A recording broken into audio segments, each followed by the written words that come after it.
Perkenalkan, nama saya Jamal Mirdad. Saya dilahirkan sekitar 29 tahun yang lalu. Saya dilahirkan di kota kecil di Sumatera Selatan, Lubuk Linggau. Lubuk Linggaunya itu ada kampungnya lagi namanya Beringin Teluk. Itulah tempat saya. Saya dilahirkan dari 7 bersaudara. Saya anak bontot dari 7 bersaudara. Saya dibesarkan umur 1,5 tahun hijrah ke kabupaten lah, ke kota Lubuk Linggau. Jadi nggak ada yang spesial sekali Bapak Ibu ya. Hijrah kota Lubuk Linggau dan saya tinggal dengan orang tua. Jadi orang tua saya pedagang sembako. Bapak saya pedagang sembako, ibu saya pedagang sayur-sayuran di kota sana, di dekat pasar sana. Jadi saya dibesarkan di keluarga yang cukup pas-pasan dan di tengah pasar, Bapak Ibu. Nama pasar daerah kami itu namanya Pasar Satelit. Bukan di atas awan ya. Namanya aja Pasar Satelit. Jadi saya memang SD-nya pun dekat pasar. Jadi bahasa saya kadang bahasa pasar, Bapak Ibu. Menariknya saya memang matre, Bapak Ibu. Saya sedikit berbagi kepada Anda bahwa siapa sih yang berbicara di depan Anda ini luar biasa nggak sih? Enggak. Biasa aja. Saya juga sempat nyemir sepatu. Itu tukang semir sepatu yang Anda lihat tuh, kan nggak pernah tahu kalau dia penerima kapal berikutnya. Nah, tadi ada yang merasa dari kampung, benar nggak? Dari kota-kota kecil, kayak dari apa namanya tadi, Garut gitu ya. Lampu merah di kota Anda berapa? Nggak ada lampu merah. Oh ada ya. Lubuk Linggau tuh ada 3. Terus ditutup 1 tinggal 2. Yang hidup 1, satunya kelap-kelip kuning aja. Tiba-tiba saya pulang kemarin, alhamdulillah nambah 1 lagi, perempatan. Kali ini perempatan, kemarin pertigaan semua. Ya, akhirnya Lubuk Linggau dengan resmi saya katakan ada perempatan lampu merahnya Bapak Ibu. Loh, Anda kan sering dengar kaset, sering apa, ada 2 mati, dihina-hina mulu, sekarang ada. Tapi saya nggak tahu, ternyata kota kecil itu melahirkan 2 orang penerima mobil mewah dari Tianxi. Jadi saya waktu itu Bapak Ibu kawan-kawan rekan-rekan benar-benar anak pasar. Jadi saya tukang semir sepatu. Dan waktu itu saya ingat sekali bayaran sekolah saya waktu itu cuma Rp300 1 bulan. Hasil saya semir sepatu itu 1.000 sehari minimal, kadang 2.000. Karena kakak saya ngagen mobil yang paling tua, jadi teman-teman dia langganannya sama saya kalau nyemir sepatu. Jadi saya punya penghasilan sekitar 1.000 sampai 2.000 rupiah tahun 90-an.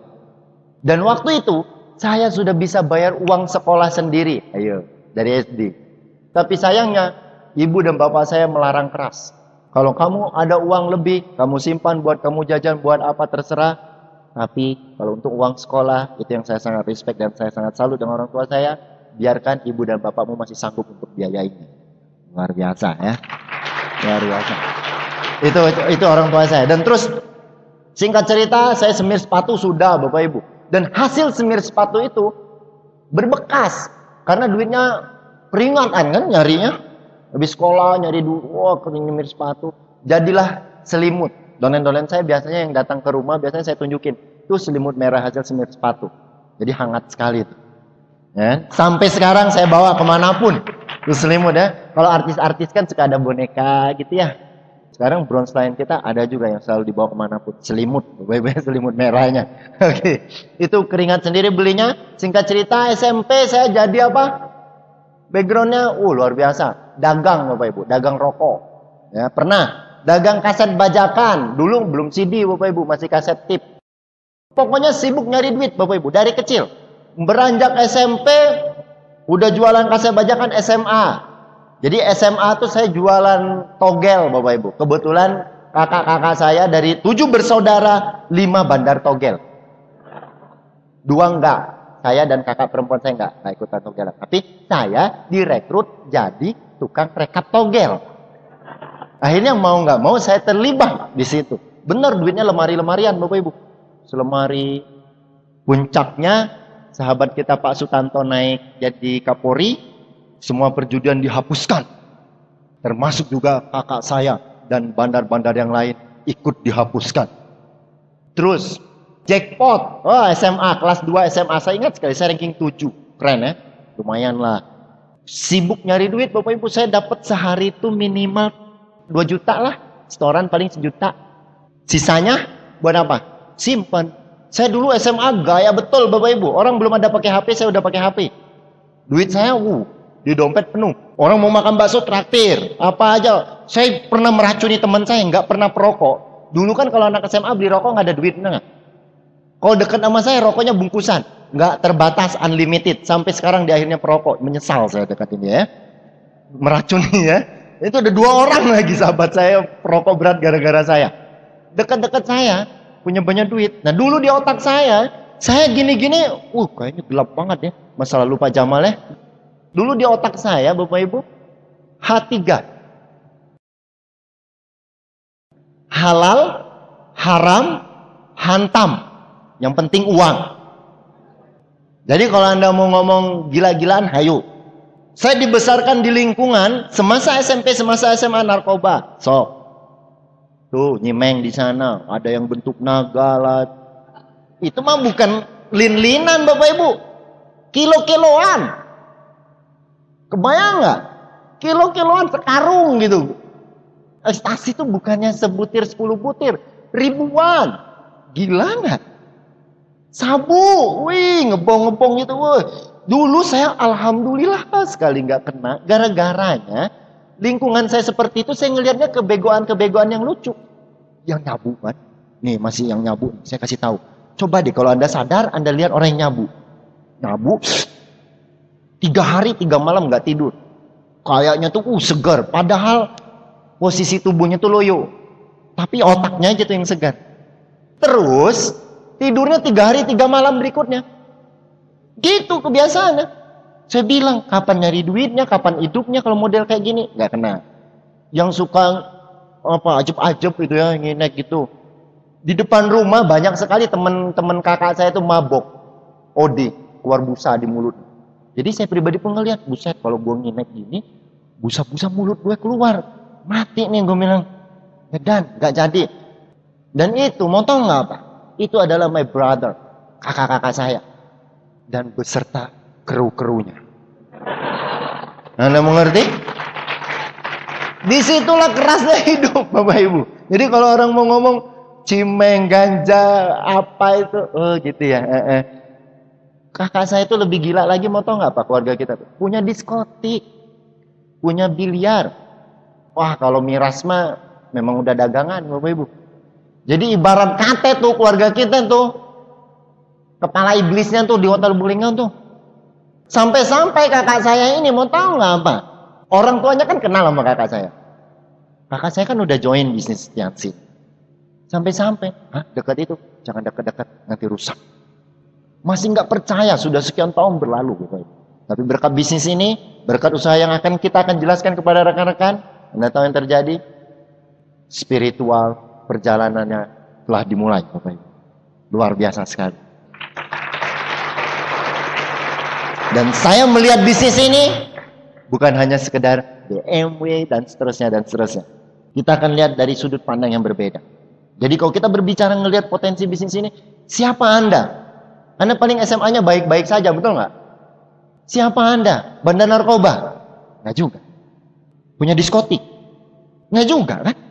Tapi di tengah saya kehidupan seperti itu Bapak Ibu, gini-gini anak pesantren Bapak Ibu. Bingung Anda? Warganya kayak gitu tapi lu pesantren. Tenang dulu, saya pesantren kilat masalahnya. Ya. 6 tahun, 7 tahun deh saya pesantren kilatnya. Banyak ya. Setiap tahun ada seminggu lah siraman rohani, agak baikan dikit lah ya. Bener ya. Di tengah saya SMA, saya pengen sekali berubah Bapak Ibu.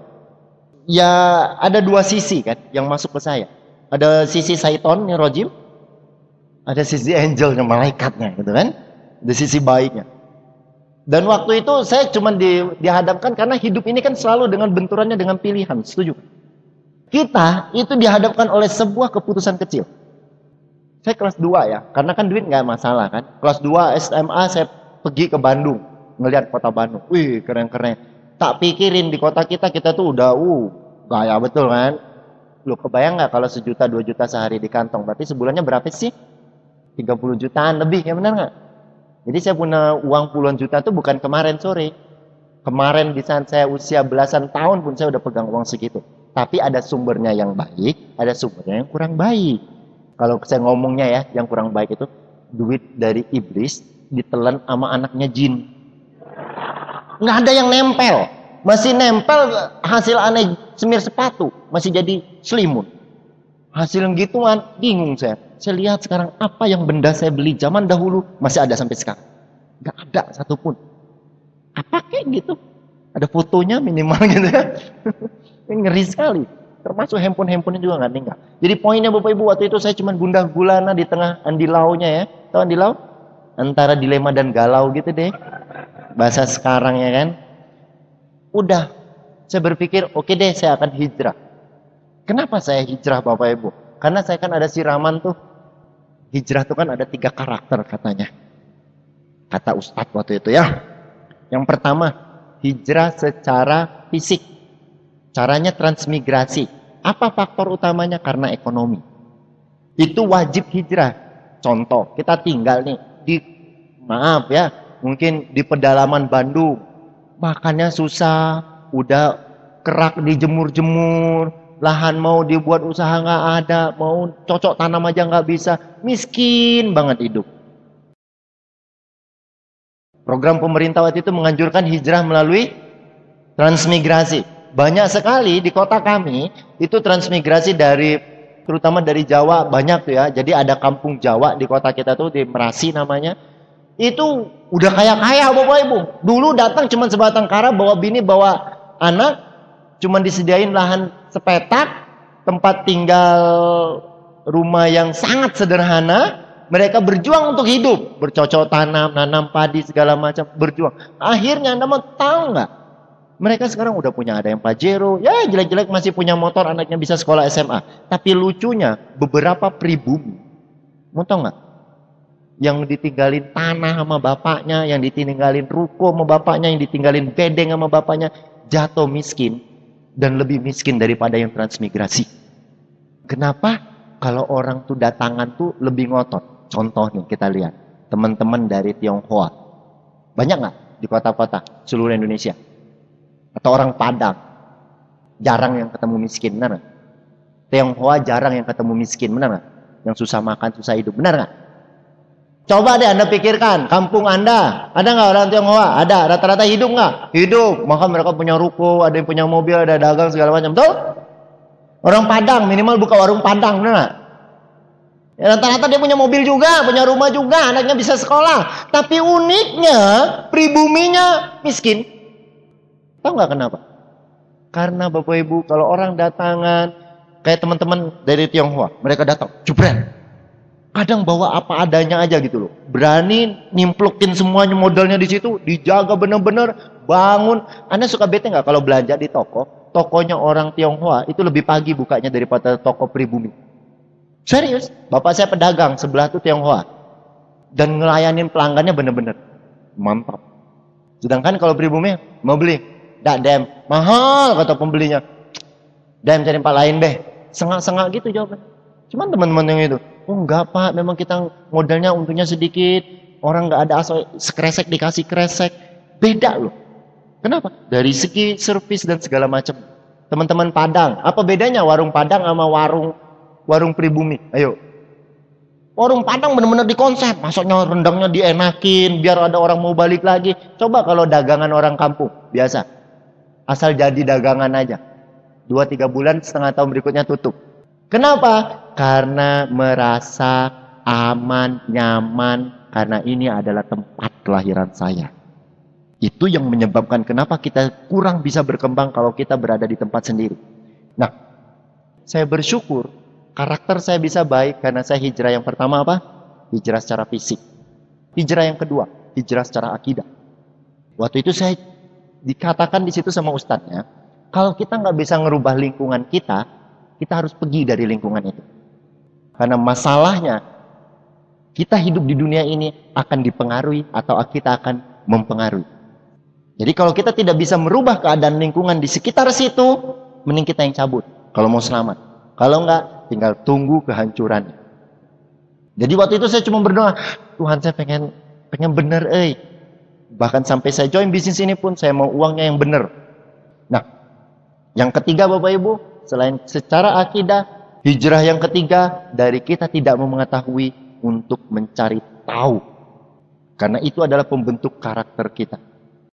Kakak saya itu Anda tahu nggak penghasilannya berapa sebulan? Yang 300 juta itu yang paling miskin. Sebulannya. Miliaran semua. Sebulan. Dan itu bertahun-tahun dia penghasilan seperti itu. Tapi apa yang terjadi? Karena tidak memiliki hijrah secara karakter. Hijrah secara karakter apa? Karena yang tidak tahu, cari tahu. Bukan, kan kalau yang di Islam ngomongnya gini. Kalau nggak tahu, Tuhan kan maha pemaaf. Ya udah nggak apa-apa. Tapi nggak cari tahu aja terus bawaannya. Itu namanya ngakalin Tuhan, Bapak Ibu. Kalau Anda ngakalin Tuhan itu udah ada efeknya. Jadi prinsipnya Bapak Ibu, 3 hijrah itu yang saya pikirkan. Akhirnya saya hijrah ke kota Bandung.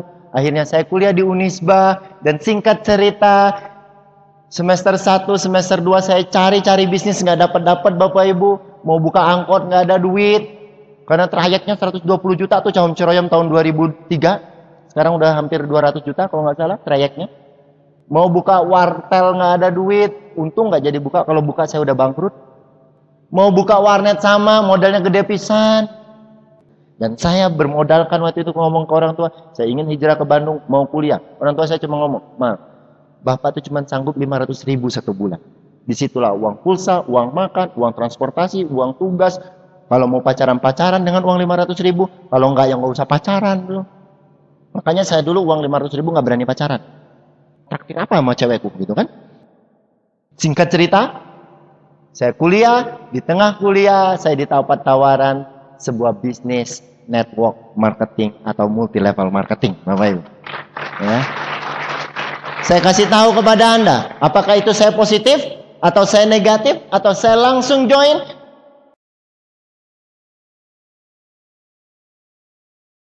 Jujur Bapak Ibu, saya nggak negatif, saya juga nggak positif. Bisnisnya apa? Saya dipresentasi bisnis MLM. MLM itu apa? Begitu banyak orang-orang di luaran sana yang banyak berpikir MLM itu kayak MLM yang tetangganya pernah jalanin. Kayak MLM bapaknya pernah jalanin. Atau kayak MLM sahabat dia pernah jalanin.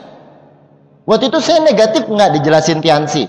MLM itu apa saya juga nggak ngerti. Banyak nggak diantara orang ngomong dulu, saya emang nggak bisa. Pokoknya negatif deh MLM-nya. Katanya kan ngajak orang, nyari orang, jualan produk, gengsi apa kata orang. Enggak. Padahal tuh orang nggak pernah juga MLM-an. MLM itu apa dia juga nggak tahu. Terus tiba-tiba dia ngomong, saya emang nggak bisa. Sama aja tuh ya kalau saya analogiin gini. Siapa yang belum pernah berpengalaman menikah? Acung. Siapa yang belum menikah? Banyak. Saya tanya kepada Anda yang belum berpengalaman menikah di ruangan ini. Apakah Anda takut menikah? Ayo. Apakah Anda pernah berpengalaman? Anda kan tidak pernah berpengalaman menikah. Tiba-tiba Anda berani untuk menikah. Padahal, apakah semua pernikahan semuanya berhasil? Iya juga. Ada tetangga Anda, mungkin ada keluarga Anda yang digebukin lakinya. Serius. Ada yang tetangga sebelah sana setelah menikah, harta bapaknya dikerok, diporotin. Ada. Tapi ada keluarga yang menikah bahagia, tentram, damai, sentosa. Ada. Tapi kenapa Anda berani menikah? Pola pikirnya coba yuk kita. Kenapa sih MLM? Ini yang menarik. Kenapa MLM? Saya dulu jujur, saya nggak ngerti. Begitu banyak juga di ruangan ini juga nggak ngerti. Apalagi di luar sana. MLM itu apa? Makanya segera hijrah dari tidak tahu apa itu MLM. Cari tahu apa itu MLM. Dan tepat sekali teman-teman hadir di ruangan ini untuk cari tahu apa itu MLM. Betul? Jadi kita beri tepuk tangan untuk teman-teman yang memutuskan hadir di ruangan ini. Jadi saya dulu, oke deh. Saya dipresentasi, negatif enggak, positif enggak. Ya udah, datang ke pertemuan namanya OPI. Waktu itu dijelasin, Bapak Ibu, semangat sekali. Anda lihat video kan? Anda langsung datang ke pertemuan besar. Saya dulu datang ke OPI yang dihadir oleh Bapak Luis Tandean. Yang presentasi saya Pak Rizky Kanata. Saya tinggalin ke WC. Saya rokokan. Saya makan martabak. Dia sibuk ngoceh presentasi 1 jaman lebih. 2 jaman lu malam-malam. Ingat sekali saya. Apakah saya langsung memutuskan join? Enggak. Karena saya hadir di pertemuan dulu namanya OPI, akhirnya saya di OPI, apakah saya dengar presentasi? Saya lihat tadi ada yang pegang BB, saya lihat tadi ada yang masih pegang SMS-an, sama persis, dulu gue juga kayak gitu. Orang ngomong apa? Udah tahu. Tapi yang membuat saya dulu pengen tahu, siapa sih Luis Tandean? Orang luar biasa segala macam, pedagang panci, dia maju, tak kirain gede gitu ya. Kayak bule gitu ya kan. Tiba-tiba kecil Bapak Ibu. Kucuk. Di tengah kerumunan muncul satu orang. Ya. Muncul dia di panggung. Ngomongnya kurang ajar Bapak Ibu. Menusuk hatiku. Kan waktu itu dia jadi sorotan. Ada apa nih? Ngomong apa nih? Dia ngomong Bapak Ibu. Ada 3 karakter orang di bisnis ini. Karakter pertama orang di presentasi mau lihat bukti. Belum ada bukti. Siapa penerima BMW? Justru itu kita. Belum ada bukti. Siapa penerima mobil mewahnya? Nggak ada. Siapa? Itu dia, kita yang nerimanya, dibilang gitu. Karakter yang kedua, orang yang sudah diinformasiin, mau lihat bukti, sudah dibuktiin.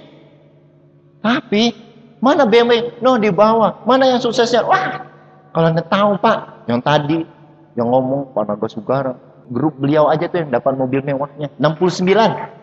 Ya. Yang kayak saya gini nih, ada 69 orang. Tuh. Jadi poinnya apa? Waktu itu saya ngelihat orang yang sudah dipresentasikan mau lihat bukti, sudah dibuktiin. Mana buktinya? Masih aja ada yang tidak percaya. Bukan tidak percaya ada rewardnya, bukan. Tapi dia tidak cukup percaya diri bahwa dia layak untuk ada di dalam mobil mewah itu.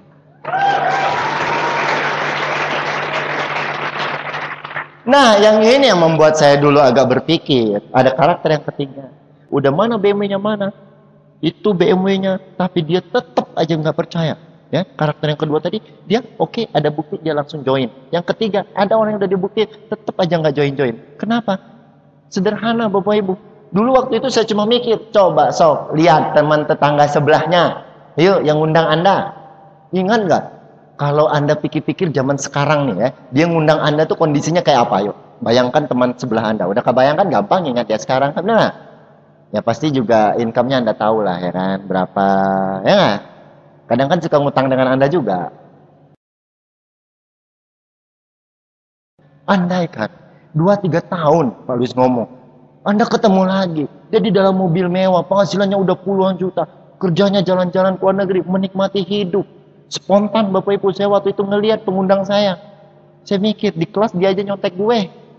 Masa 3 tahun lagi dia dalam mobil mewah, dan saya masih dijemput dia mau ke kampus. Nggak terima saya. Saya kan orang Sumatera, mana ada mau terima digituin. Perasaan bagusan gue deh, lihat atas bawah depan belakangnya kayaknya bagusan gue deh. Oke, saya putusin. Dan waktu itu saya cuma berpikir, kenapa enggak ya saya ambil bisnis ini? Oke deh, saya putuskan saya join. Apalagi pas ke bawah Bapak Ibu, saya lihat BMW, mana BMW-nya? No, mau tunjukin STNK-nya? Nggak perlu, udah cukup. Ya, intinya apa? Waktu itu saya cuma sederhana sekali Bapak Ibu yang membuat saya sakit hati. Apa coba? Pak Luisnya ngomongnya bener. Dia ngomongnya tahu nggak apa? Bapak Ibu, Anda tahu nggak spion BMW itu berapa? 12 juta. Satu Scoopy, bener nggak? Penerima Scoopy. Weh. Jadi satu spion. Dan kondisi waktu itu saya nggak punya motor.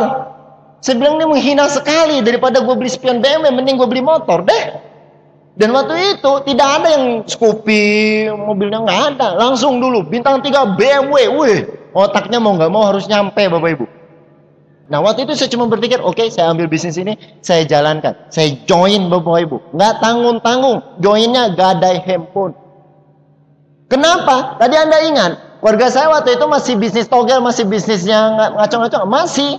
Kalau saya minta uang 2 juta, hitungan menit juga udah nyampe.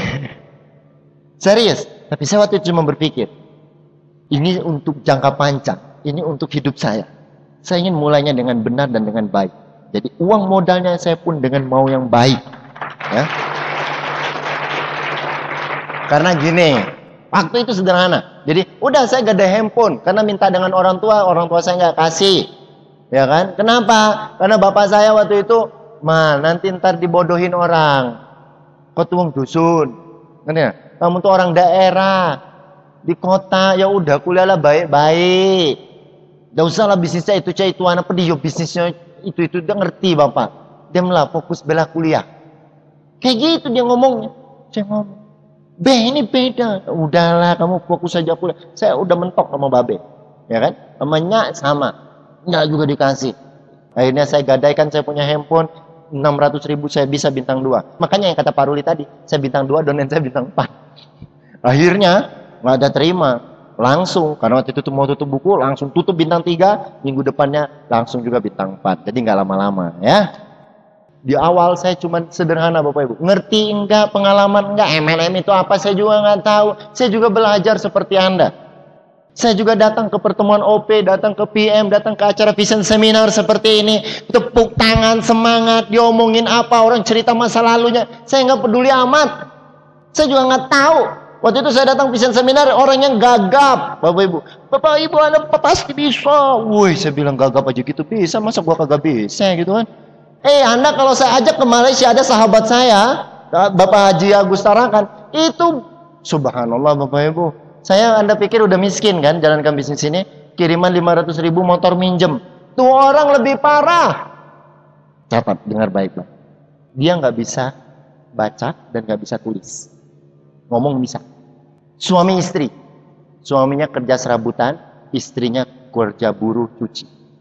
Bayangin gimana caranya tuh orang di presentasi mau join. Ayo. Bingung nggak Anda? Bingung kan? Kocaknya Bapak Ibu, mau tahu nggak apa? Dia mau datang ke acara seperti ini, pernah jalan 6 kilo. Saya agak melankolis waktu itu, berkaca-kaca, gemetar ngeliat, kok ada ya bisnis ini ya, kayak gini ya. Dan Anda mau tahu yang lebih spektakuler, hari ini nih, tuh orang hebat banget, lebih hebat dari gue deh. Dia bintang 8, istrinya bintang 8, dia bisa beli rumah, beli mobil, penghasilannya puluhan juta dan jalan-jalan ke luar negeri Bapak Ibu. Jadi bagi Anda yang ngomong, saya nggak bisa, saya nggak ada kendaraan, ini. Inti kalau ketemu sama dia bisa diem tuh. Saya yakin kalau saya ada video, saya videoin muka Anda. Sampai nggak bisa ngomong apa-apa lagi. Yang sempat, hujan Pak, nggak operasinya ini lagi. Tahu ya kan, banyak kan dolen kita yang kayak gitu kan. Udah temuin ada orang kayak gitu. Cepok, ngobrolnya sama orang nih. Suruh dia nulis, tetap aja nggak bisa. Tanda tangan bisa, mungkin cap jempol kali ya dia beli mobilnya. Serius, saya juga terkagum-kagum, terkaget-kaget. Wonderfulnya Tiansi dengan One Vision ini Bapak Ibu. Bisa mengubah yang model kayak gitu loh. Kalau saya mah biasa, orang udah ganteng, ngomong lancar, ya, pede.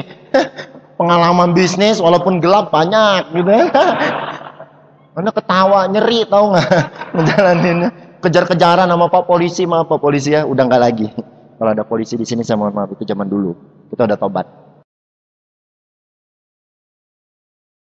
Jadi poinnya apa Bapak Ibu? Dulu saya tidak mengerti apa-apa, sama seperti Anda. Hadir tidak mengerti apa-apa. Datang ke acara vision seminar seperti ini. Datang kata upline aja kayak gini. Dan sungguh luar biasanya Bapak Ibu, saya punya seorang sahabat. Dia yang membimbing saya. Saudara bukan, pemilik kagak, temen juga nggak kenal. Anda pernah nggak kenal sama orang? Nggak kenal. Dulu pernah hampir berantem lagi sama dia. Di Dago tuh, mau presentasi ke prospek saya. Prospek saya itu tukang jemput saya, namanya Agung. Badannya gede, gendut. Ini kalau berantem sama yang tadi nih, hebat nih, sama nih. Lu dari depan, gue dari belakang. Gitu. Tuh orang mau anak motor gitu, dan motornya tuh BMW, subhanallah suaranya. Cemprengnya mintamu, gua, karena bete nggak? Rambut gimbal, gondrong gini, ngelihat orang tuh kayak ngajak ributnya. Itu di perempatan Dago, kita udah ngomong. Lu aja nih, lu depan, gue belakang tutusin ya. Oke lah. Dengan tahunya Bapak Ibu, kita mau presentasi, ternyata yang mempresentasikan salah seorang upline saya. Dan orang itu sungguh transformasinya luar biasa. Dari anak yang kayak gitulah, pokoknya mah rambut gimbal, anak jalanan lah. Tiba-tiba jadi seorang godlayan Bapak Ruli Wahyudi. Luar biasa. Kalau ngomongin tentang beliau nggak habis Bapak Ibu. Saya ingat sekali saya lapar dulu. Datang ke rumah beliau. Ini kalau hitung-hitungan bisnis, saya main ke rumah, dimasakin sama mamanya. Kadang nginap di rumahnya, dikasih makan. Pernah ke Jakarta juga. Banyak sekali memorinya bersama beliau. Ini bukan sekedar upline lagi Bapak Ibu. Ya, saudara saya. Mohon tepuk tangannya untuk Pak Ruli Wahyudi. Saya juga kenal dengan ibu beliau, dengan bapak, ya, dengan keluarga besar beliau. Saya dekat. Jadi kalau orang ngomong bisnis ini hanya sekedar ngajak orang, itu mah cete banget. Saya udah kenal beliau bukan setahun, udah 10 tahun. Ya. Singkat cerita Bapak Ibu ya, nggak ada yang spesial. Nggak ada yang spesial. Saya pribadi jujur Bapak Ibu, kalau bicara hasil, kita lihatlah sedikit ya hasilnya ya. Ini waktu saya di Eropa nih, kayak Anda lihat ya, perhatikan baik-baik ya. Ini jaket ini, jaket ini, jaket ini, jaket ini, jaket ini, jaket ini, dan celananya Anda perhatikan. Cuman ada 2 motif. Itu cuma 2 motif, karena saya juga cuma bawa koper handbag gitu, warna kuning, cuma 4 lembar bawa pakaian. Untung banget udaranya dingin. Kalau udaranya panas bisa side A, side B, side C, side D gitu ya. Wah, ini spektakuler. Tapi asik jalannya. Karena saya punya lingkungan yang luar biasa Bapak Ibu. Ya. Luar biasa. Berikutnya lagi. Wah, ini 2006. Jadi kalau Anda tanya ke saya, Pak Tiansi itu ngasilin nggak? Kalau orang mau tanya ke saya, Pak Jamal masih di Tiansi? Pak Jamal, Tiansi itu ngasilin nggak? Bisa untuk hidup nggak? Pak, Bu, saya bisa punya penghasilan puluhan juta, itu dari tahun 2006 ini nih. Sampai sekarang. Berarti kalau dihitung udah berapa tahun tuh? Udah 6 tahunan.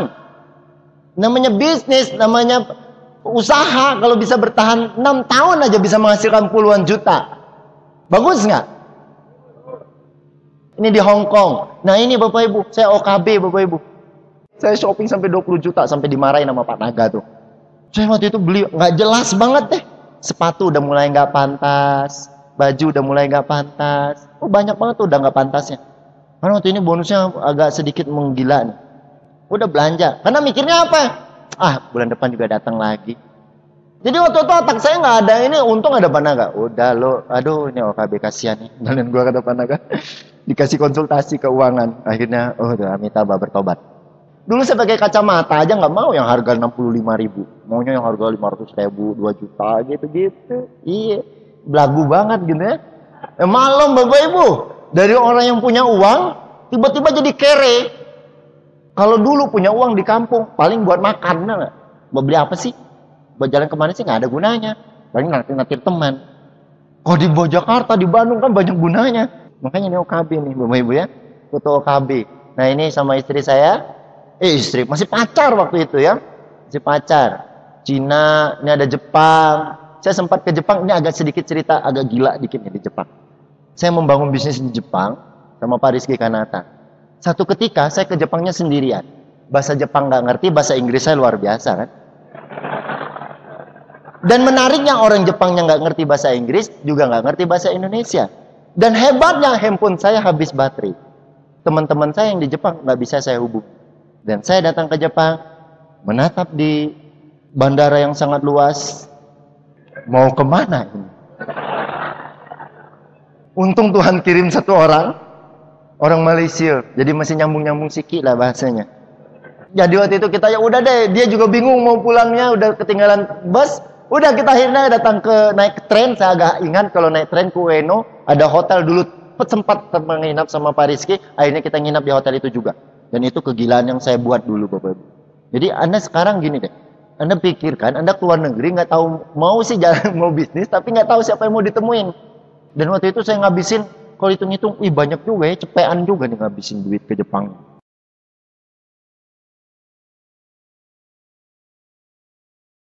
Tapi nggak apa-apa, pengalamannya seru. Nih kota Tokyo ya. Terus ini Oktober 2010. Wah ini cruise ya. Subhanallah. Anda tahu nggak? Ini cerita menarik saya ingin kasih tahu kepada Anda. Ini foto umroh tahun 2012 kemarin. Saya tuh udah punya uang dari tahun 2006. Untuk umroh tuh udah punya uang dari tahun 2006. Atau bahkan yang di sini punya nggak penghasilan? Kalau mau dihitung-hitung ada nggak Anda duit? Ada. Tapi kenapa nggak datang-datang ke tanah suci Anda? Mungkin ke Yerusalem, ke Mekah, atau ke Thailand? Karena Anda nggak minta undang sama yang punyanya. Saya ingat sekali, momen ini, waktu itu Korea. Tiba-tiba, memang waktu itu istri saya doanya, aduh kenceng banget gitu ya. Saya subhanallah, istri saya luar biasa sekali ya. Ngingatin saya sholat, doanya luar biasa, spektakuler lah ya. Nanti saya cerita di belakang terakhir di situ.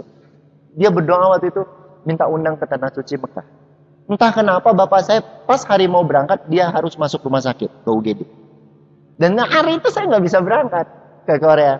Dan saya nggak bisa juga ke umroh. Tapi entah kenapa hari itu juga saya telepon One Vision, saya ngomong, Bu saya nggak bisa ke Korea karena orang tua saya masuk rumah sakit, bisa nggak diganti umroh? Ya udah deh kita usahain. Gampang banget. Dan akhirnya kita berangkat ke sini. Perjalanan spiritual saya datang ke kota Mekah ini Bapak Ibu. Itu yang membuat saya benar-benar amazing. Jadi yang saya dapatkan tadi yang saya ceritain, jalan-jalan segala macam, itu mah sekelumit kecilnya Bapak Ibu. Ini waktu di foto Mekah. Nah ini akhirnya saya ambil rumah. Ini hasil-hasilnya. Ya rumahnya ya sederhana sih Pak. Nggak nyampe kayak rumah Panagok, mau leader lain. Tapi ya alhamdulillah saya bersyukur. Tapi ini menariknya, saya kasih tahu Anda. Di sini ada gazebo. Insya Allah gazebo ini akan mencetak banyak orang-orang yang trauma datang ke rumah saya. Kenapa? Karena datang ke rumah saya kalau konsultasinya ke gazebo, mau tahu nggak apa? Terancam penerima Scoopy, penerima mobil niaga, terancam penghasilannya puluhan juta nih kalau nongkrong di sini nih. Itu area privasi saya bersama belahan jiwa saya, yaitu orang yang konsultasi. Tatap-tatapan. Bahaya itu ya. Ya, saya dapat murah lah rumah ini. Nilainya sih berapa sih? Tahu sih.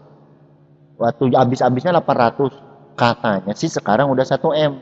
Jadi saya tergolong udah cukup mapan lah ya. Ada rumah 1 M ya. Lumayan ya. Umur 28. Beli sendiri pakai keringat. Serius. Subhanallah saya bersyukur. Sederhananya, logikanya, Anda hari ini ditawarkan bisnis ini kembali. Sejarah berulang. Saya adalah penerima reward ke 200 berapa mobil mewah. Saya adalah kesekian ratus, mungkin kesekian ribu bintang 8 Bob yang jadi di bisnis ini. Dan saya juga pernah seperti Anda bintang 3. Prospek yang gak ngerti apa-apa. Datang dengan muka manyun. Kayak ubur-ubur juga tuh. Iya gitu. Hasil dari Tiansi. Iya memang ini. Ada mungkin yang sekarang mukanya masih manyun kayak gitu. Mungkin ada. Tapi nggak apa-apa Bapak Ibu. Hanya satu. Anda cukup percaya dengan Tuhan Anda dan pengundang Anda. Mungkin itu adalah utusan Tuhan untuk membantu Anda Bapak Ibu. Serius. Masa Tuhan datang sendiri? Benar nggak? Halo saya Tuhan. Tiansi bagus. Join ya. Atau Tuhan yang presentasi Anda. Coba berpikir sederhana. Kalau Jamal Mirdad, saya yang latar belakangnya, wah subhanallah keren kan? Dunia background hitamnya dan seterusnya. Bisa berubah melalui bisnis ini. Kenapa tidak dengan Anda? Kenapa harus ada pengecualian? Anda tidak bisa di sini. Saya sangat yakin, kita percaya Tuhan pasti adil, betul nggak? Kalau Jamal Mirdad hari ini bisa berubah, apalagi Anda yang tidak lebih buruk daripada Jamal Mirdad, Anda bisa jauh lebih cepat bisa berubah Bapak Ibu. Jauh lebih cepat. Apa sih Pak kiatnya? Jujur Pak, saya nggak punya kiat. Saya orang kampung. Serius, saya tuh orang desa, orang kampung yang nggak ngerti apa-apa. Yang datang ke Bandung maunya kuliah. Kuliah gimana caranya orang hidup? Dikenalin Tiansi. Ya saya kerjain. Saking polosnya, terkadang orang yang polos itu membawa berkah Bapak Ibu. Bisa penerima kapal kalau polos itu, benar. Kalau udah pinter, kepinteran, banyak banget analisanya, banyak banget pertimbangannya. Pertanyaannya biasanya yang kayak gitu tuh biasanya bertindaknya kurang, keputusannya lama. Karena terlalu pintar kan menganalisa. Nanti kalau MLM-nya bangkrut gini gitu. Dan ini akhirnya pulang gini gimana? Kalau seperti itu dan apabila jikalau sesuatu terjadi dan akhirnya saya mengambil keputusan dan mulai menjalankan bisnis ini, apabila saya jalankan panjang banget dia berkomentar diskusi dengan Anda. Nggak join juga, nggak bertindak-tindak juga. Insya Allah tuh orang batas bintang 3 doang.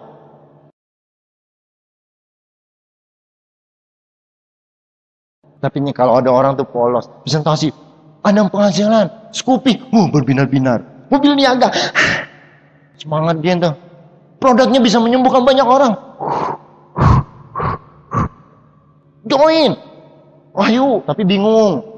Jualan, ayo.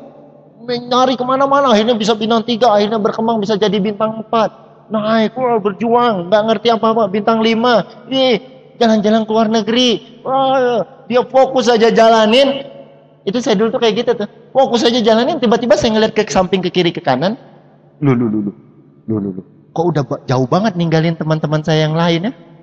Orang-orang di luaran sana, sok, di ruangan ini, siapa sih yang udah keluar negeri? Ngacung.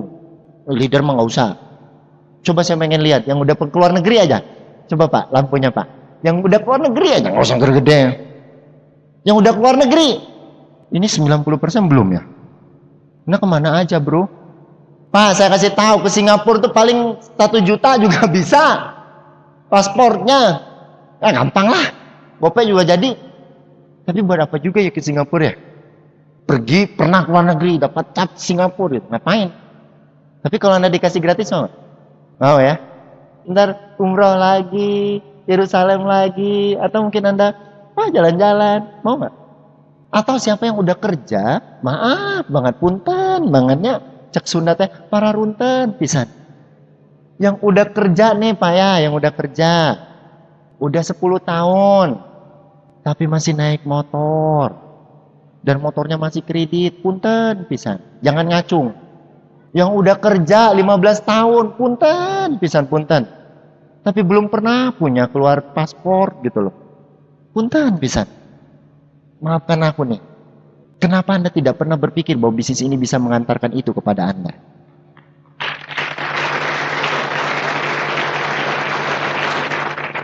Atau Anda masih berharap akan mendapatkan undian? Dapat motor. Gosok-gosok dapat mobil. Robek, mobil. Poinnya apa? Saya ingin sekali lagi mengingatkan kepada rekan-rekan di ruangan ini. Anda mungkin sudah sering dengarkan Tiansi, bahkan mungkin nih ada yang pernah konsumsi produk Tiansi. Enak, bagus. Tapi sedikit sekali mungkin yang belum tergerak untuk membangun bisnis ini secara serius. Boleh saya buka sedikit dengan Anda gambarannya? Siapa di sini yang mahasiswa dulu? Ngacung. Yang anak rantauan, mahasiswa ngacung. Oke, saya ajak Anda hitung-hitungan, boleh? Oke, kos-kosan Anda berapa sebulan? 600-500 ya? Jangan yang 2,5 lah, jelek aman. Masih ada sekarang 2,5? Bulanannya berapa? Anggaplah kosan 500.000. Setahun berapa? 6 juta ya? Bayaran kuliah Anda berapa? 1 semester? 3 juta. Berarti kalau 2 semester berapa? 6 juta. Berapa totalnya sama kosan Anda? 12 juta. Uang hidup Anda berapa? 1 juta lah ya rata-rata ya. Benar nggak? Itulah transportasi, pulsa makan, uang tugas, segala macam. 1 juta ya. Berarti setahun berapa? Kalau 1 juta 12 juta ya. Ditambah 12 juta tadi berapa totalnya? 24 juta. Betul? 24 juta ya ngonek ya. Yang sekarang yang muliain anaknya coba ngonek-ngonek dikit. 24 juta 1 tahun. Kalau 5 tahun. Berapa duit? 120 juta. Sekarang, wahai mahasiswa. Ini banyak kejadian yang dialami oleh sahabat-sahabat saya. Jauh-jauh merantau. Menghabiskan dana ratusan juta. Pulang kampung. Anda datang ke kota Bandung hanya untuk satu kata.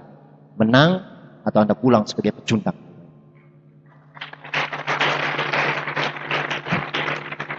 Apakah kita sebagai mahasiswa nanti pulang akan ngerengek dengan orang tuanya?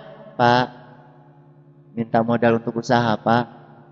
Belum selesai. Saat Anda mau menikah, Anda ngerengek lagi ke bapak Anda. Setelah menikah, ngerengek lagi minta tempat tinggal.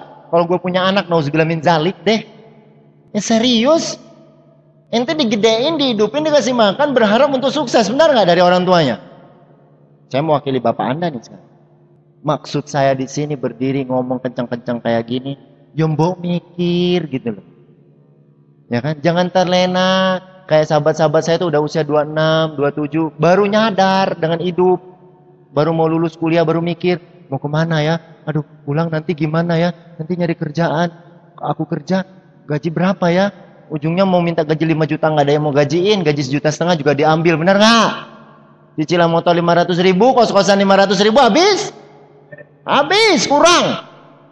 Kalau kita mau tahu kehidupan kita 5 tahun, 10 tahun ke depan, lihatlah orang yang melakukan pekerjaan kita persis sama.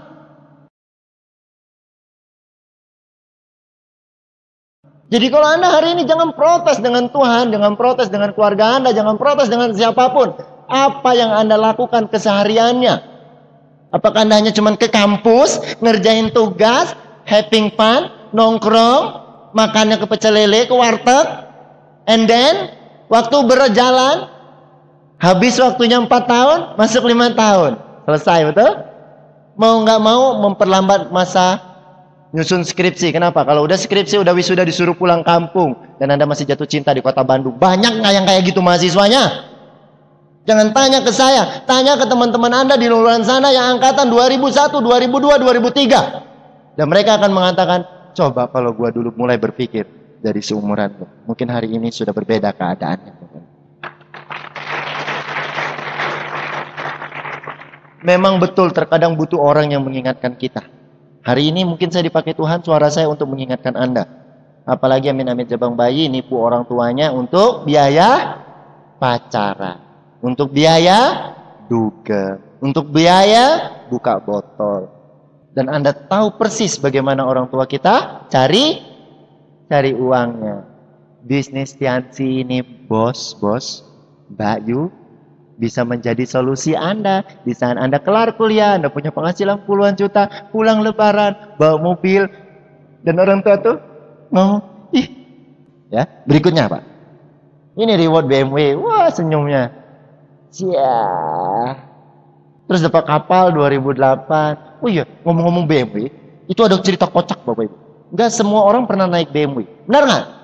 Di ruangan ini nggak usah ngacung, ada yang belum pernah duduk dalam BMW, betul nggak? Saya pernah bawa BMW ke Bengkulu, orang mau masuk naik BMW itu copot sendal, ngerti nggak? Segitunya. Saya cuma cerita, Pak, ini spionnya 12 juta, ini mobil harganya 500 juta. Rumah gua aja 150 Pak Jamal. Gitu. Mau masuk ke mobil, buka sendal. Takut kotor. Nggak apa-apa, masuk aja. Saya bilang, santai aja, ini mah titipan Tuhan juga gini. Nggak enak Pak Jamal. Wah ya. Terus dapat kapal. Wah, cerita dapat kapal seru. Saya tuh mendengar kapal tuh 2009. Nggak dapat. 2010. Nggak dapat. Terus ada adik ipar saya tuh nyeletuk. Kak, Jenny tuh namanya. Kalian kan udah ngejar kapal 2 tahun tuh nggak dapat. Iya. Udah. Bayar DP-nya. Maksudnya? Udah bayar zakat malnya. DP dulu sama Tuhan. Judulnya berniaga sama Tuhan. Zakat malnya kan cuma 2,5%. Berapa tuh? Berapa tuh? 6 jutaan ya? Hitung-hitungannya Mia. Duit tuh di kantong cuma ada 3 juta. Ada masjid nih. Atapnya bocor. Diterjang badai. Diminta nih. Saya janjiin 3 juta. Cuma pas ngeliat rekening 3 juta lah. Terus gue balik pakai apa gitu kan. Dari Jakarta ke Bandungnya. Udah saya tinggalin bismillah. Udah 2,5 kasih. Kita 500 ribunya untuk sampai pulang sini, untuk bertahan sampai beberapa minggu berikutnya, karena sudah sebentar lagi keluar bonus masalahnya. Makanya saya pede sekali kan. Dan alhamdulillah waktu itu Bapak Ibu mau tahu nggak apa? Saya sedekain aja deh. Ini bayar DP-nya bismillahirrahmanirrahim, DP kapal. Saingan saya tuh banyak Pak, Silver Lion. Gede-gede. Saya tuh nggak nyangka dapat. Tapi ingat, saya mintanya sama yang punyanya. Yang tadinya nggak mungkin, yang tadinya matematika logika saya nggak dapet. Bronze Lion, onset juga nggak gede-gede amat, saya volume juga nggak gimana-gimana banget. Sedangkan tetangga sebelah, the best saya volume lah, apalah, luar biasa, spektakuler, extraordinary. Tapi apa? Tuhan berkehendak lain. Ternyata Jamal Mirdad yang dapat kapal 2011 kemarin.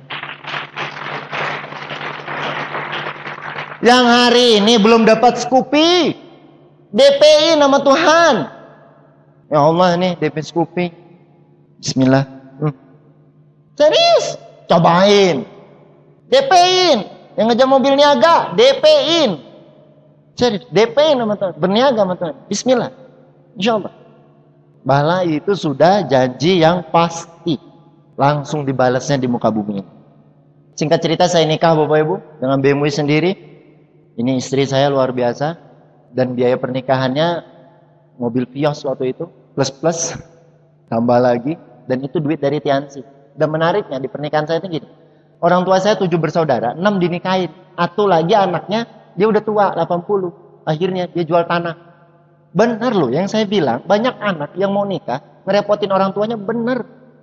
Anda lihat aja keluarga terdekat Anda. Kalau mau nikah, ngapain sih ngerengek ke orang tuanya? Orang tuanya jual tanah, jual kebun, jual emas, simpanan, jual mobil, bahkan jual ruko, jual rumah, bahkan ngutang ke bank untuk nikahin anak. Dan waktu itu saya mengatakan, Pak, kalau Mal, rencananya Jamal mau nikah nih Pak. Wis, sama siapa Mal? Yang kemarin Mal. Oh, gimana Mal? Pak, nggak usah pusingin.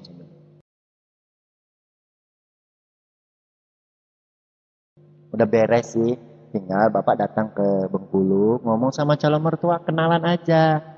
Semuanya udah beres. Dia mintanya apa? Nanti mintanya banyak-banyak. Kita kan nggak ada duit Mal. Bapak tuh cuma punya tanah satu Mal. Walaupun dijual paling 15 juta Mal. Udah nggak usah jual tanah, saya bilang. Semua urusan sudah beres Pak. Semua urusan saya udah ngelamar secara lisan. Cuma mereka minta orang tuanya datang. Insya Allah pernikahan ini akan dibiayai sendiri dari bisnis ini. Terus singkat cerita datanglah ke Bengkulu. Habis dari Bengkulu lamaran, udah bingung gitu. Karena waktu saya ngadap calon mertua gimana coba? Kalau Anda jadi calon mertua saya gimana? Kalau Anda punya calon mantu ngomongnya kayak gitu. Pak, kita rencana mau ngeseriusin hubungan ini, mau jadi ini ngelamar Pak. Ya kalau Bapak sih nggak masalah. Biasa orang calon mertua tuh ngomongnya kayak gitu. Seras itu aja. Ya tapi kita punya rencana planning, mau nikahnya biaya sendiri kalau Bapak nggak keberatan. Sedap banget kan? Sebelumnya diajak ke Grand OP atau ke Vision Seminar yang pembicaranya Anda. Orang tua itu kan paling nggak yakin ya. Kalau sudah nikah dengan Anda, anaknya mau dikasih makan apa, benar nggak? Paling orang tua tuh nggak yakinnya kayak gitu. Kalau lu mau suka sama dia mah nikah aja, tapi suamimu kerja apaan sih? Gitu. Nah, ajak ke Grand OP atau ke VS Anda. Udah lamar tuh. Insya Allah disetujui. Jadi pas orang tua saya datang, yang menariknya orang tua saya cuma dengan berkaca-kaca mengatakan, 7 anak Bapak mau 1, tapi Bapak tidak mampu menikahkannya, membiayai. Tapi Bapak bangga dan Bapak bersyukur sekali kamu bisa jalankan Tiansi dan kamu bisa menikahi dirimu sendiri. Ini keluarga istri saya nih. Wah, subhanallah. Ini wah mantap-mantap nih Bapak Ibu. Ini tiap habis subuh kalau nggak salah depan Al-Quran. Sebulan atau 3 kali gitu hatam Al-Quran. Ini dari yang saya kenal tidak pernah bolong ke masjidnya. Pasti sholatnya di masjid. Mau berada dimanapun. Saya ingatin, keluarga saya tadi gimana? Beres-beres, ya no, mikir, ntar saya puji-puji aja. Jadi saya dapat keluarga yang begitu dekat dengan spiritual, dengan Tuhan. Oh, itu saya senang banget. Saya bersyukur banget. Dan subhanallahnya saya punya istri apa Bapak Ibu yang selalu mengingatkan saya sholat. Bangun di sholat. Itu kan sebenarnya tugas suaminya, bukan tugas istri. Tapi ya, insya Allah belajar Mia, doakan. Ini keluarga besar saya. Wah, tampangnya udah kebuka semua nih. Ini bandar togel, bandar togel, bandar togel, togel, togel. 5 serangkai cowok semua. Dan alhamdulillah. Ini sholatnya udah rajin, ini udah ke masjid, ini udah wah subuh aja di masjid, ini yasinan lengkap tuh. Yang ini masih agak sedikit bandel nih. Sisanya ini kakak perempuan saya, ini kakak ipar saya. Dan mereka ngelihat adiknya sukses Bapak Ibu, dapat mobil, Vios, bisa nikah sendiri, bisa punya BMW. Akhirnya mereka serius jalankan Tiansi, belajar, dan akhirnya mereka berkembang, akhirnya mereka berubah Bapak Ibu. Jadi makna dari bisnis ini sekali lagi bukan sekedar BMW, tapi bisa membawa keluarga saya mencintai Tuhannya, mencintai agamanya.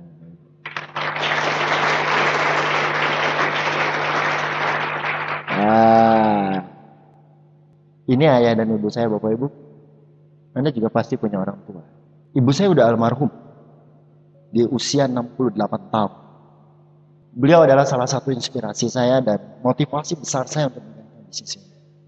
Tapi saya bersyukur di usia tuanya, anaknya bisa membawa dia kemanapun dia mau, bisa gendong dia. Kemarin pernah sempat datang ke Bandung, dia mau berobat. Dia udah 5 kali stroke Bapak Ibu, 3 kali alhamdulillah mulai produk Tiansi bisa jalan lagi, bisa bangun lagi. Yang keempat benar-benar nggak bisa ngapa-ngapain, tapi saya tetap respon. Yang kelima, di ICU dan akhirnya meninggal. Tapi sebelum beliau meninggal, saya bersyukur saya ketemu dengan Tiansi, saya kerjakan bisnis ini dengan serius. Sekarang kalau saya tanya kepada Anda cinta dengan orang tua Anda? Cinta. Anda sayang sama mereka? Sayang. Anda telepon mereka, Anda nangis. Anda datang seminar, Anda akan dikatakan gitu kok. Tapi bukan itu intinya. Di saat mereka memasuki usia senjanya, seberapa sering Anda untuk menemuinya? Itu pertanyaannya. Saya bersyukur melalui bisnis ini. Sebelum akhir hayat ibu saya sebulan sekali pasti nongol ke Lubuk Linggau. Saya nemenin dia makan, saya gangguin dia, ganti pampersnya, mandiinnya, terus kita bercanda lagi, terus dia, dan saya ada di situ. Terus dia pulang, dia sakit, telepon saya datang. Saya nggak pamit lagi, nggak pamit sama bos, nggak pamit sama siapapun. Saya langsung pulang, masuk rumah sakit, saya bisa kasih yang terbaik. Waktu itu mau dibawa ke Palembang, nggak usah, mengingat usia dan stroke-nya yang kelima. Dan Anda tahu, saya waktu itu cuman pulang, saya dapatkan dia sakit, saya terus temenin dia di rumah sakit 1 minggu full. Saya nggak berani bayangkan kalau saya kerja, Bapak Ibu. Saya nggak berani bayangkan kalau saya seorang pengusaha yang saya tidak bisa tinggalkan pekerjaan saya. Saya tidak berani bayangkan di saat saya pernah membangun jaringan di dalam bus Damri, anaknya meninggal, bapaknya nangis lagi nyopir, mau mengebumikan anaknya aja nggak boleh izin sama bosnya. Saya nggak berani ngebayangin itu. Tapi di akhir hayat ibu saya, di saat dia meninggal, saya yang menuntun La ilaha illallah, La ilaha illallah. Anaknya yang menuntun terus sampai dia menghembuskan nafas terakhirnya, sampai membopongnya ke rumah duka, sampai mandikannya, nyolatkannya, bahkan mengazankannya di dalam kubur. Dan jujur Bapak itu, saya cukup puas saya bisa melayani di detik-detik terakhir ibu saya. Saya bukan orang yang cengeng, gampang menangis, ditinggal orang tua. Saya jujur berdoa sama Tuhan, Tuhan, kalau memang yang terbaik dia harus pulang, maka mudahkanlah dalam kepulangannya. Kalau sakitnya ini bisa mengurangi dosanya, maka mudahkanlah ya Allah semua. Saya punya ibu, dan saya punya 1 orang ayah lagi. Saya selalu telepon, ketemu ngobrol. Tapi ironis sekali, begitu banyak orang-orang di luar sana nggak peduli. Anda saya kasih tahu, kebanyakan orang menyesal, nangis, gimana dan seterusnya, karena terlalu sibuk dengan kepentingan diri sendiri. Pertanyaannya sekarang, kalau bisnis ini bisa memberikan itu, kenapa tidak? Kalau Tiansi dengan One Vision bisa membuat Anda jauh lebih banyak dengan keluarga Anda, dengan orang tua Anda. Kenapa dengan keegoan kita? Ini aset akhirat Bapak Ibu. Saya baru dapat juga, bukan hanya sekedar membangun tempat ibadah, tapi memakmurkan. Mungkin yang Kristen bukan hanya membangun gerejanya, ikut nyumbang, tapi memakmurkan juga gerejanya. Yang Muslim juga gitu, bukan yang hanya sekedar sumbangan buat masjidnya, terus masjidnya kosong, tapi mampu memakmurkan masjid. Pasang bidadari saya Bapak Ibu, sekarang tinggal 1, tapi saya punya mertua, dan itu bidadari saya juga. Saya punya istri yang begitu luar biasa. Thank you.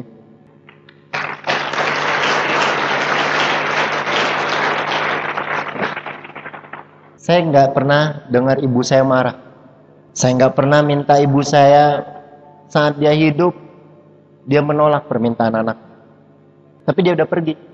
Pertanyaannya sekarang, anak yang soleh, doa anak yang soleh. Bukan doa anak yang belangsatan, bukan Bapak Ibu. Kalau anaknya nggak soleh, nggak diterima juga. Serius. Doa anak yang soleh, ilmu yang bermanfaat, sedekah jariah. Dan saya punya tekad, setiap habis sholat saya selalu berdoa, Allahumma firlaha warhamha wa'atiha wa'fu anha. Ya Rob, berikanlah tempatmu kepada ibuku. Saya akan berjuang mensolehkan diri saya untuk doa saya biar diterima sama Allah. Untuk membantu ibu saya. Saya nggak tahu dengan Anda. Apakah kita masih terlalu egois berpikir untuk diri kita lagi? Hari ini Anda jadi orang tua, Anda tidak pernah minta bayaran sepeser pun, betul? Ada nggak orang tua Anda ngitung? Selama Anda hidup 30 tahun bersama dia, sebelum Anda menikah, sebelum Anda bekerja, Anda menghabiskan 1 miliar bayar ke saya. Anda kan udah sukses. Pernah nggak bapaknya minta kayak gitu, maknya kayak minta kayak gitu? Tapi secerca doa pun kok nggak sempat gitu loh. Saya nggak ngerti begitu egoisnya kita sebagai manusia, nggak ngerti. Saya ngerti, Anda juga orang tua. Anda nggak pernah minta untuk balikin sama anak Anda. Tapi alangkah bahagianya kalau Anda memiliki anak yang soleh, yang mendoakan Anda nantinya, yang membantu Anda di akhirat nanti.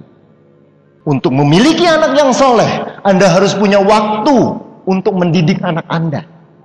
Bukan waktu Anda bersama atasan Anda, bukan waktu Anda bersama bisnis Anda di luar sana, bukan waktu Anda bersama klien Anda, tapi waktu Anda bersama anak Anda. Anda didik, Anda kenalkan agama, Anda bimbing dia untuk menjadi anak yang soleh. Suatu hari, anak ini menjadi anak yang berbakti kepada orang tuanya. Begitu banyak orang mau memutar kehidupannya untuk kenal dengan anaknya, betul? Atau Anda hari ini mengalami jadi seorang anak yang tidak kenal dengan orang tuanya. Pertanyaannya, apakah Anda akan ulang itu dengan anak Anda? Dan bersyukurlah Anda hari ini punya anak. Begitu banyak orang-orang di luar sana yang menanti seorang anak. Hari ini saya cuma ingin mengingatkan, kenapa dengan diri kita yang notabene masih saya jalankan enggak sih Tiansi gini, Tiansi gitu, One Vision gini, upline gua gitu, downline gua gini, Tiansi mah udah lama ini gitu. Saya tidak peduli Bapak Ibu. Yang Anda pedulikan cuma satu. Apa yang Anda bisa berikan terbaik untuk anak Anda, untuk orang tua Anda? Berani nggak Anda? Sanggup nggak Anda keluar dari kenyamanan Anda? Keluar, berjuang, nggak lama, 1-2 tahun, tapi Anda berjuang dengan benar, dengan ilmu, bangun aset yang besar. Hari ini yang kita tawarkan kepada Anda, yang kita sodorkan kepada Anda, upline Anda ngotot-ngotot ngajak Anda duduk di ruangan ini, ngotot-ngotot untuk dengerin saya. Keputusan untuk Anda bertindak, membangun sesuatu yang nantinya akan menjadi aset Anda yang besar, yang tahan, yang kuat, yang kokoh. Dan kedepannya Anda akan menikmati hidup, menjalani spiritual dengan penuh rasa syukur, dengan jatuh cinta dengan Tuhannya. Saya lihat Pak Naga pernah ngomong ke Lubuk Linggau, "Mal, anterin gua ya ke gereja." Saya Muslim, malu. Beliau memotivasi saya, "Oh, ini masjid dekat, saya sholat juga di masjid ini." Agama apapun itu, Anda Buddha, Anda ke vihara kek, Anda Hindu, Anda ke tempat ibadah Anda. Makanya hari ini Bapak Ibu, peluang, kesempatan mungkin sudah ada di dalam tangan Anda. Mungkin Anda hari ini sudah member Tiansi. Mungkin hari ini Anda baru memutuskan untuk join Tiansi. Tapi izinkan saya mengingatkan ke alam sadar Anda dan ke alam bawah sadar Anda Bapak Ibu, bahwa hidup kita ini sangat singkat. Hidup kita juga paling banter 80 tahun. 70 tahun tuh 80 tahun mah udah keren banget. 70 tahun. Jujur, BMW, rumah mewah, jalan-jalan ke luar negeri. Tapi momen-momen bahagia Anda bersama anak Anda, bersama orang tua Anda, bersama istri Anda, bersama tetangga Anda, bersama tempat teman-teman ibadah Anda, itu tidak akan pernah kembali. Begitu banyak, Anda mungkin hari ini masih berkutat dengan finansial, dengan keuangan. Tapi begitu banyak orang-orang kaya di sana, tapi mereka kosong. Melalui hari ini, saya ingin mengajak Anda, kalau Anda belum ketemu jalannya, untuk mewujudkan, menjalani hidup yang Anda inginkan, untuk mempersiapkan kembalinya kita kepada pencipta kita. Anda lihat bisnis ini, Anda pelajari. Coba Anda bayangkan, Anda hari ini datang ke Vision Seminar mungkin entah untuk kesekian kalinya, atau mungkin untuk yang pertama kalinya. Mungkin Anda duduk di belakang yang dengar suara saya.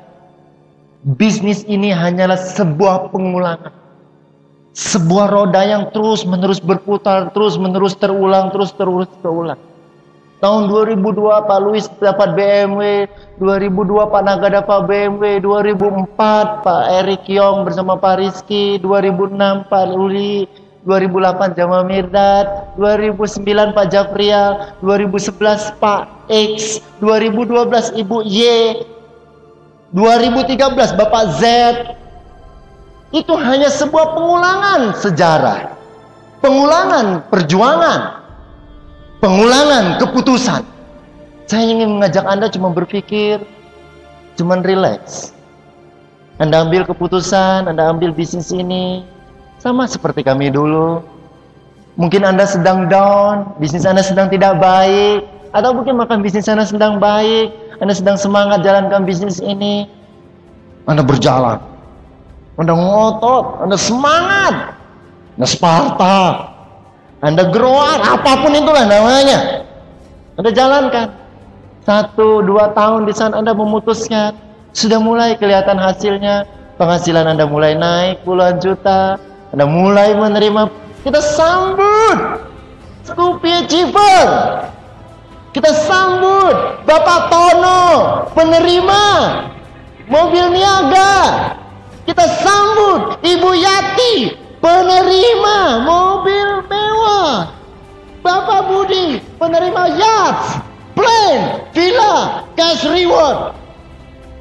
Hanya satu kata, apabila kita berani memulainya, seorang pemenang, seorang jenderal, seorang pemimpin tidak akan pernah meninggalkan medan perangnya sampai dia menang atau dia mati di medan perang itu. Itulah ciri-ciri pemimpin sejati, itulah ciri pemenang. Bukan yang hanya saya ingin menang, saya ingin dapat sesuatu, tapi mereka berdarah bersama-sama para prajuritnya, bersama para pemimpinnya yang lain. Saya percaya semua di ruangan ini tanpa terkecuali semuanya bisa berubah. Tapi saya tahu sedikit orang yang hanya mendengarkan suara saya yang mengerti maksud saya. Tapi saya percaya akan ada sejarah. Dulu saya mengambil keputusan, saya mengambil komitmen untuk serius menjalankan bisnis Tianzi. Hari ini saya Gold Lion, saya Diamond, saya pemenang, saya menjadi sukses berkat vision seminar Anda. Dan saya tunggu kata-kata itu Bapak Ibu, saya tunggu itu. Saya nggak butuh banyak orang, saya butuh Anda yang mendengarkan suara saya. Terima kasih sudah mendengarkan saya.